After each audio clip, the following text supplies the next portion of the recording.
Welcome to my channel. ఈరోజు మనం ఎండతో పని లేకుండా టమాటో నిల్వ పచ్చడిని ఎలా పట్టుకోవాలో చూసేద్దాం రండి.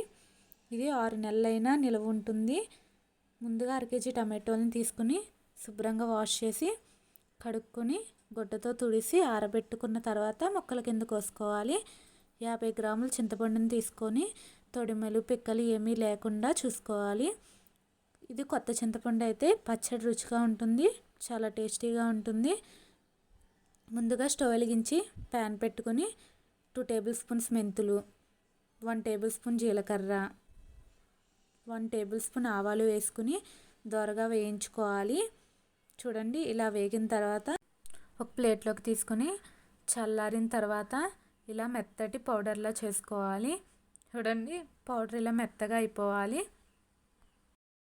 మరలా అదే ప్యాన్లో 1 కేజీ టమాటో ముక్కల్ని వేసుకుని మూత పెట్టి మరొక 5 నిమిషాలు మగ్గించుకోవాలి. ఇలా టమాటో ముక్కలన్నీ మగ్గిన తర్వాత ముందుగా తీసుకున్న కొత్త చింతపండును వేసుకుని మరొక 5 నిమిషాలు ఉడికించుకోవాలి. ఇలా ఉడికిన తర్వాత చల్లారి పెట్టుకుని ఒక మిక్సీ జార్లోకి వేసుకుని 50 గ్రాములు ఉప్పు, 1/2 కప్పు ఉప్పు, 50 గ్రాములు 1/2 కప్పు కారం, 1/2 కప్పు వెల్లుల్లిపాయలను వేసుకోండి. ఇలా పొట్టు తీయని వెల్లుల్లిపాయలను వేసుకోండి. పచ్చడి చాలా టేస్టీగా ఉంటుంది. 1/2 టీ స్పూన్ పసుపు వేసుకుని ఒకసారి మిక్సీ పట్టుకోండి. ఇందులోనే ముందుగా పొడి చేసి పెట్టుకున్న మెంతులు, జీలకర్ర, ఆవాల పొడిని కూడా వేసుకుని మరొకసారి మిక్సీ పట్టుకున్న తర్వాత ఒకసారి టేస్ట్ చూసుకోండి. ఏమైనా సరిపోకపోతే అడ్జస్ట్ చేసుకోండి. నాకైతే అన్నీ సరిపోయినాయి.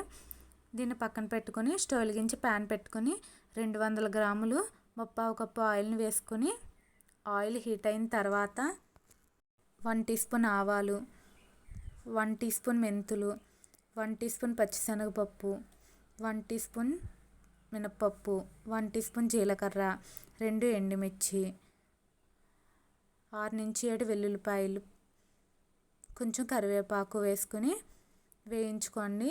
ఇవి వేగిన తర్వాత కొద్దిగా ఇంగువను వేసుకుని కలుపుకొని ముందుగా మిక్సీ పట్టుకున్న టమాటో పచ్చడిని వేసుకుని 10 నుంచి 15 నిమిషాలు వేయించుకోండి.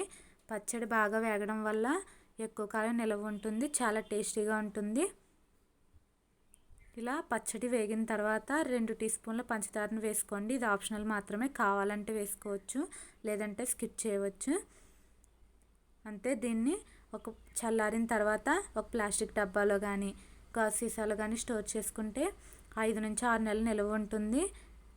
Thanks for watching. వీడియో నచ్చితే లైక్ చేసి సబ్స్క్రైబ్ చేసుకోండి. Thank you.